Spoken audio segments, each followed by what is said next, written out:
review book one was all about the books are read for the last 40 years. And today I have my special guest. Well, he's a speaker, humorist, and the co-author of the book, The Art of Connection. No other than Mr. John Verrico. Hi, David. How are you?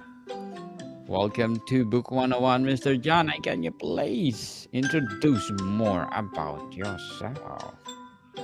Oh, thank you. So, first of all, thank you for having me on your show. It's a true honor to be among all of these famed authors that you've had and helped promote over the years.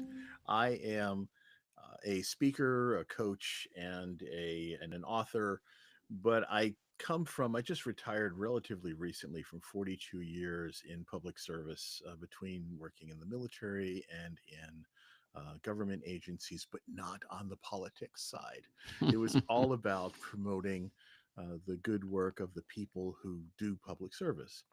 And I've always focused on helping to tell the stories of the underdogs, the people who were made to feel like they were less than, the people who were maybe overlooked and the credit being taken by others.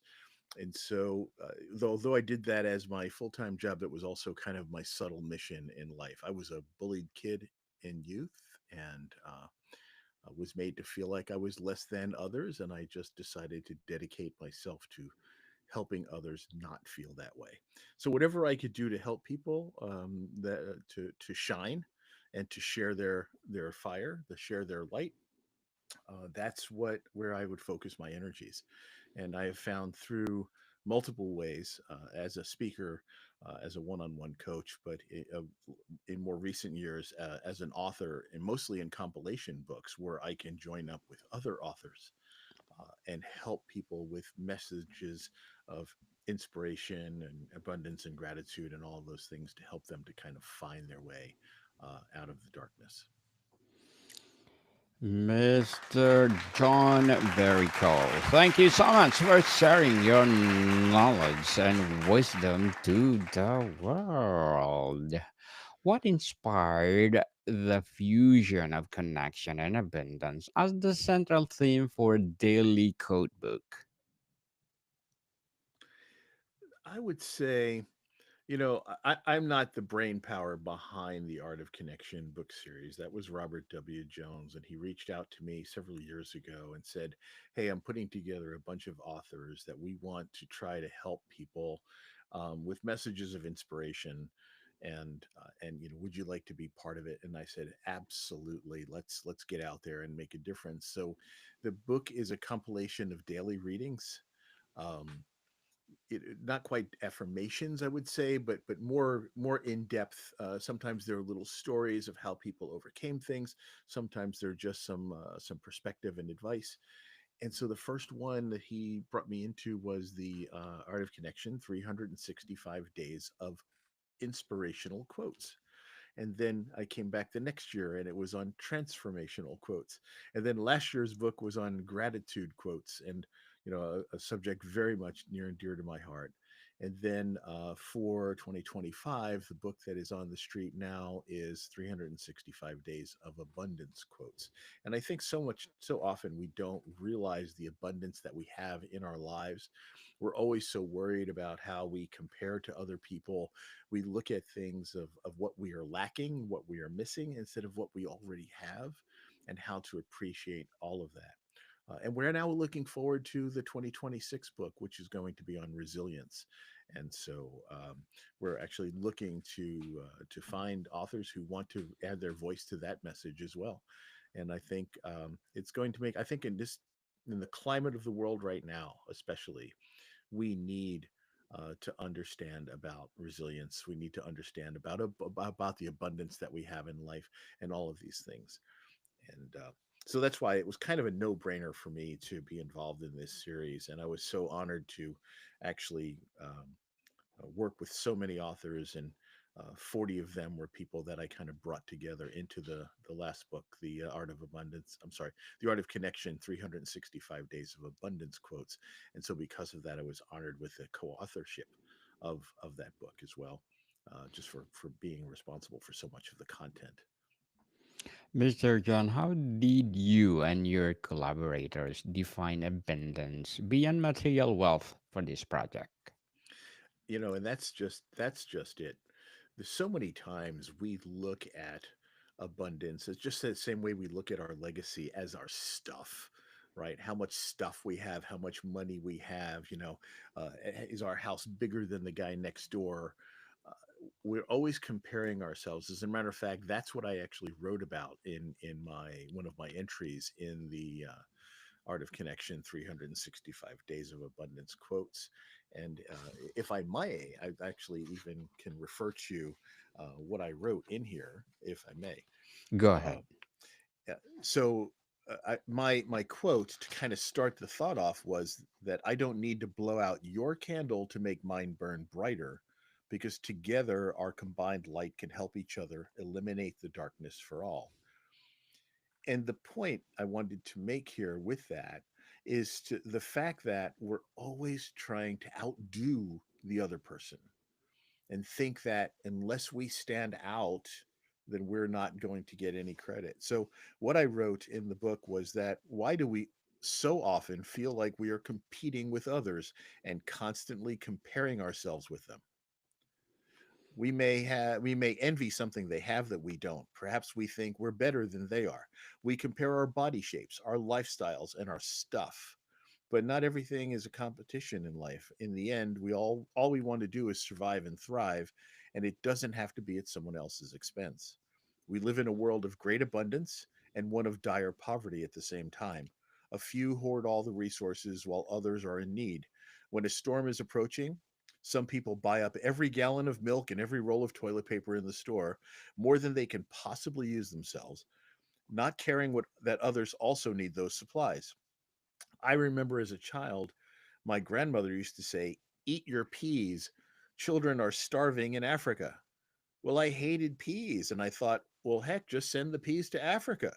But I realized later on that when she wasn't going to do that, I realized that uh, what she meant was that I should be grateful to have any kind of food at all, because there are people who don't have food.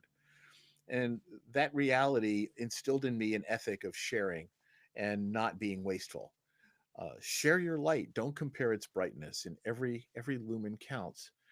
And then in this book, like I said, we have a quote, and then we have just that kind of a little background that I just read to you of kind of where that the thought behind it comes from. And then every author also poses a question to the reader so that they can maybe adopt the concept of what they just read. So my question to the reader was, imagine what the world would be like if everyone shared their resources, their talent, their love, and their light. What abundance can you share with the world today? And that is the purpose behind the Art of Connection, 365 days of abundance quotes, is to get people thinking about looking at their life in a different light. Interesting indeed, Mr. John. Abundance, abundance indeed. You Who know, is? Daniel, Yes, may I say, yes, could you go ahead. imagine that was my entry, okay? Oh, Now, yes. and it may have sounded really great, and I might not be the best entry in there. There's 365 pages of stuff like that in here. Over 300 authors have lent their voice to this book, and so there's all kinds of perspectives. Something will resonate with somebody, and that's what the purpose of this book is, to get these things out there for people so that they can look through, and every day there's another little message, and perhaps just one of those messages might make the difference for one person. But of course, we want to have a further reach than that. Yes, for sure. I hope people will empower. When you're reading The Art of Connection, how do you ensure, Mr. John, a wide range of perspectives and experiences were represented in the 365 codes? What was amazing was that this collaboration is from all around the world. There were people in here, like I'm a speaker and a coach, and yes, there's a couple of other coaches in here. There are healers in here. There are financial advisors in here. There are grief counselors in here. There's a 13-year-old boy in this book. Wow. Well, he's 14 now, but when he wrote it, he was 13. Now, his name is Miles Murdoka. And Miles, at 13 years old, started a nonprofit called Go the Extra Miles, which is kind of a nice play on words. But the purpose of his nonprofit is to encourage kids his age to not sit around playing video games, but to get out and get involved in their community, to do volunteer work and to become active in their communities.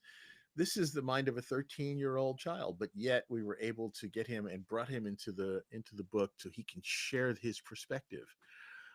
There's a uh, junior high school teacher in this book who one of her students had actually committed suicide, and she was still kind of trying to heal herself from the grief of knowing about that and knowing that she couldn't help him. um, and so this is, she's got a perspective in this book as well. There are folks, like I said, from a variety of fields and of parts of the world. There are people from Thailand, there are people from South Africa, there's a woman from Germany, there's, I'm trying to remember, Denmark, United Kingdom, a lot of people from Canada, Mexico. So there are people from literally all around the world who all have a different perspective on what abundance means to them, either as an individual or in their community or in their life. Totally interesting book, Mr. John. And what was the biggest challenge in gathering or curating and organizing 365 distinct codes? I really think it is, first of all, finding the right voices to be in the book. Books like this, they're getting more and more common. I would think that compilation books that are out there, you'll see people writing, multiple chapters and such. But finding the right people with the right voices, and I credit Robert Jones for this. He's, the mastermind behind this whole series and who started this.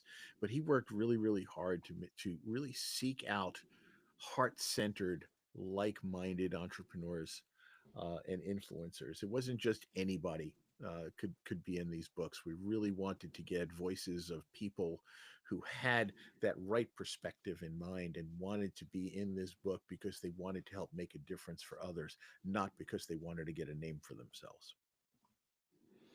Make a difference is something else, people, and we need to salute like Mr. John. We salute you for empowering the world. There are so many elements involved in pretty much how we interact with each other, and especially nowadays we need to very much be aware of the impact that we have on others in the world. And and I'm sure you know this, David, Daniel, even just a smile can make all the difference for somebody else in that moment. But if you're grouchy to somebody, right, and then you've kind of ruined their day, and that person now is in a bad mood and they're grouchy to the next person, and they've made a bad day for somebody else. Well, somebody else, another person might already have been in a depressed and bad mood, and now they're being treated badly by a perfect stranger. And and so it just compounds. But if you start off from a position of compassion and sharing and happiness and gratitude, and realize that everybody on this earth makes a difference and has a place, and they should be treated with respect and compassion. And like I said, even just a smile can make all the difference. And that person's smile, when you smile at them, they smile back, and then they feel good, and then they smile at the next person, and that may be just what that last person on the list might have needed to make their day a little bit better. there's an ancient Well, there's an ancient yes. proverb that says, if you live long enough, everything will happen to you, which sounds kind of interesting. But it means that at some point in your life you'll be doing well, and some point in your life you won't be doing well. You know, you'll have food, you'll be hungry, you'll have money, you'll need money, you'll have a job, you'll be looking for a job, whatever. In some point in your life, you will be the hero in a story. In another point in your life, you may very well be the victim. And then yet in yet another chapter of your life, and even another element, you might be the villain in somebody else's story. And sometimes that villain role, we don't even know that we've done it. Maybe we were in a hurry, and because of that we cut somebody off in traffic. Well, they were already worried because they were on the way to the hospital because a relative was injured, and they're just trying to get to the hospital, and you cut them off, and you just added to all of their stress and their pain for the day. So you know, you don't know where you are in life, and you don't know where somebody else is in life. And so we need to treat each other with more compassion and understanding, because you don't know what's going on in someone else's life, and how whatever you do can have an impact on that. Definitely. Mr. John, as a speaker, humorist, and as an author, what are your short term and long term goals? Man, I want to give the whole world a great big hug. Isn't that regular? Doesn't that sound kind of goofy? But you know Awesome. what I want to do is be that light for someone else's darkness. And if I can do that for people, then I've my purpose on this earth is you know that's what I'm here for. Um, like I said, I was a bullied kid in youth, and I don't want anyone to feel that less than attitude that I went through. I mean, there was a point in time I took a shotgun and put the barrel in my mouth, and the only reason why I didn't pull the trigger is because I knew my mother would have to clean up after me, and I didn't want her to be mad at me for making a mess in the house. You know, I don't tell that to too many people, and now I've just told it to millions. Um, but you know, you don't realize, like I said, the impact that happens when you treat the way you treat other people. And I said, you know, I never want to be a person that makes somebody else feel that way, and I want to help people, help to prevent others from feeling that way. So I focus on the things that help people feel motivated, right? The things that we need is that we need to feel like we're trusted, and we need to feel like we can trust those people around us. So trust is probably the number one thing that we need to have. The second element is opportunity. We just want the opportunity to try. We want the opportunity to be able to do things. We want the opportunity to be able to experience things in life. We want the opportunity to succeed. And we need to give opportunity to those around us as well. The third piece of all of this stuff is respect. We want to be and need to be respected for who we are and as a human being.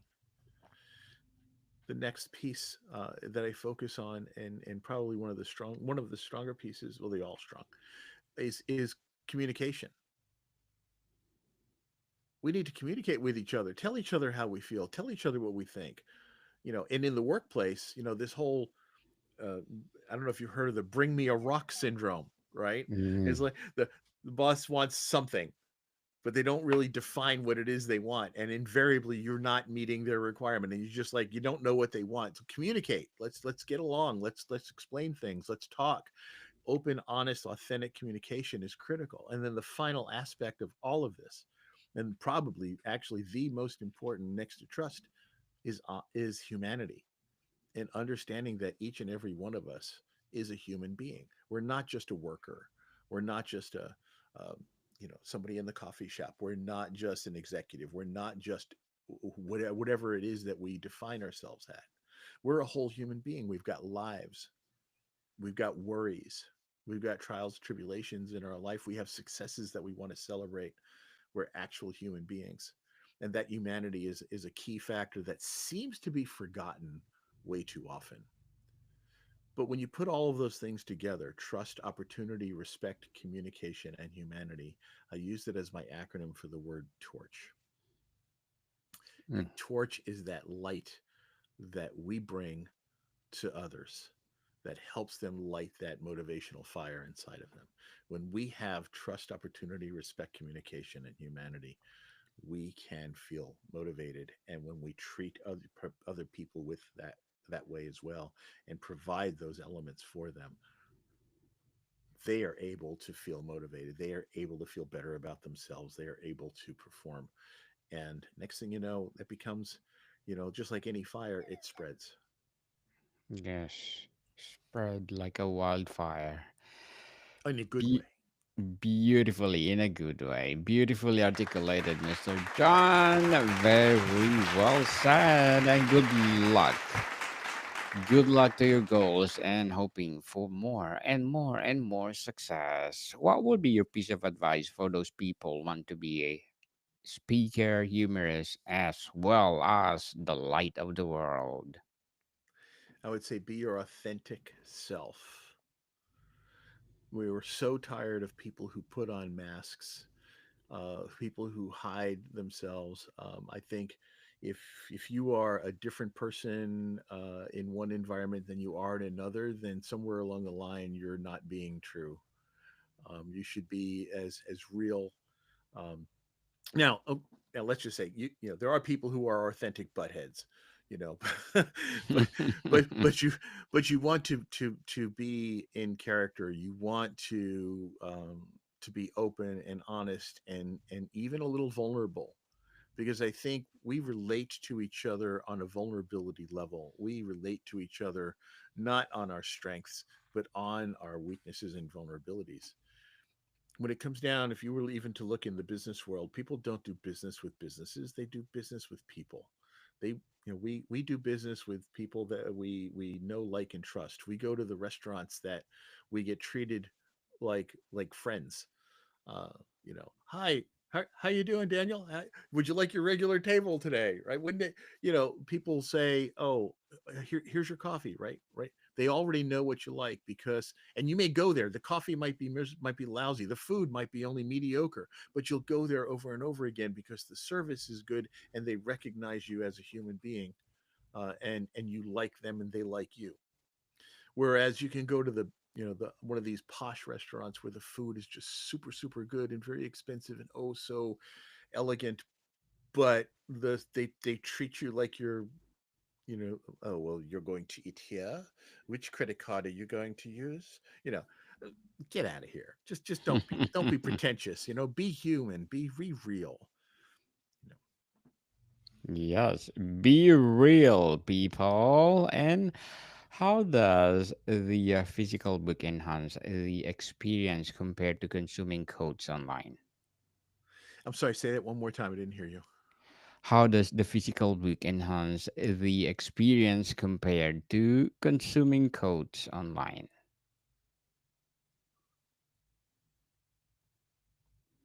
I'm sorry, Daniel. There was a glitch. I did not hear you. How does the physical? Yes, sorry. How does the physical book enhance the experience compared to consuming codes online? Ah, Yes. I am all about physical books. I think when we have something in our hands, it means more. It has more substance. You can turn things off online. I encourage people to um, do things in the physical world rather than do things online. I prefer in person meetings when it's possible to do so. I prefer a physical, hands on book rather than, an electronic version. Sometimes we need to get off the screens. I mean, we're always on screens all the time and doing things online. We're having an opportunity to talk online, but boy, I would love to be in the same room with you and shake your hand. The physical, there's something about holding a substantive physical book, and I'll tell you, these art of connection books, they're substantial. This isn't a little book. This is a physical, I mean, this is over 2 pounds of book here. There's something that just feels real about holding the physical book. And what's nice about it is every day you can just open it up to a new page and read somebody new chapter. Now you can use the ebook, or any other, and you can go and go back to where you left off. But there's something about the physical book that just makes a real difference. I think for me, it always has. Definitely. And Mr. John, before we wrap up our discussion for today, I'm inviting you to please do listen to my other podcast, people. My other podcast, because my abstract essay is already in fifth season, abstract poetry in second season, and my book 101 review in fifth season too, comedy 101 in second season, and food 101 in fifth season as well, geography 101 fourth season, and my baby podcast Law 101 and Mental Health 101. Love Letters in third season, and Movie 101 review and Music 101 in its fourth season. Science 101 and Sex 101 in its first season. Please listen to them wherever Wow. you listen your podcast. You are a serial podcaster, man. My goodness. I knew about a couple of them. I didn't realize you had so many other podcasts. So yeah, I'll be doing a lot of listening, my friend.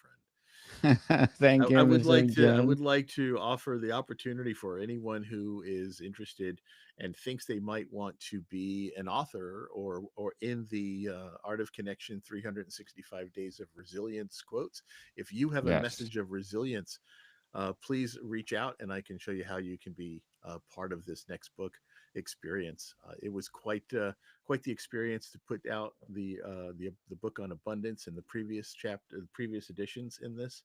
But if you want to be in resilience or you have a special message that you'd like to share, reach out and I will be happy to help you to be seen and recognized in this.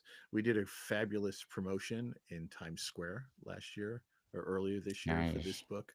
It was a lot of fun, and if you scroll down on that page that you have there, you'll see a picture of me wearing a crazy hideous jacket out in Times Square. There it is. There, that big promotion that we did in Times Square.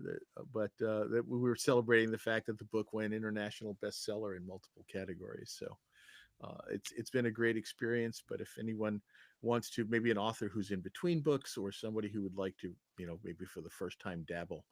This might be a good opportunity for them. So thanks for letting me share that information. If people would like to join, they can go to my website and click on the Be My Co-author page and then get some basic information, or just reach out and then we can see if you're a good fit for the 365 Days of Resilience quotes. Yes, people, come on, stop procrastinating and unleash your dragon in I'm loving it. within. What the one core message you hope readers carry with them long after finishing the 365 days, That Mr. you John? matter. You absolutely make a difference in the world, and you matter no matter what anyone else says about you, no matter what anyone else thinks about you. Turn off all those inner voices that are in your head that other people have told you you can't do or that you're not worthy. You are worthy.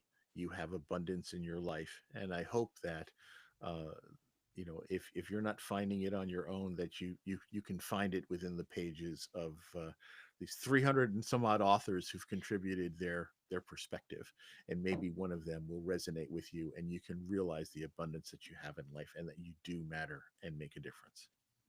Indeed, I have abundance. I am the head, not the tail. I'm a victor, not a victim. Please do Love it. recite that message to yourself. For sure, you will be empowered the whole year. Absolutely, I love it. Mr. John Verrico, thank you so much for sharing your knowledge and wisdom to the world. So, can you please invite our listeners to support your advocacy, your speaking gig, and of course, your books? Thank you so much, I appreciate it. If I can do anything to help anyone, that's where I want to be. Yes, people. Yeah. So, where do people buy your books, Mr. John? Oh, they're available on Amazon. They can get them also directly from me on my website, www.johnverrico.com. Yes, people. And how about your speaking gig? Reach out to me at the same place, johnverrico.com. I am a speaker and coach and can help you with uh, motivational leadership, interpersonal communication, work life balance, and change have been the topics of most interest in recent years. And I'll be happy to come and work with you as an individual or with your group. I really specialize in working with the nonprofit sector. So I really like working with people who have a cause. And so if I can help you with team building efforts, customer service efforts, any of that kind of stuff, I bring over almost 45 years of experience to the table. I hate saying those things out loud. When you think those numbers, makes me feel old. We're getting older and older, Mr. John. Don't worry about it. Only You the know, George number. Burns said you can't help getting older, but you don't ever have to be old. Oh, yes, definitely. Yeah, 100%. I agree with that. Yes, people, let's support Mr. John Verrico. And if you support him, more and more and more empowering books to come. More and more empowering speaking to come. So, Mr. John, thank you so much for your time. Thank you, Daniel. Appreciate it. More to come, people. See you soon.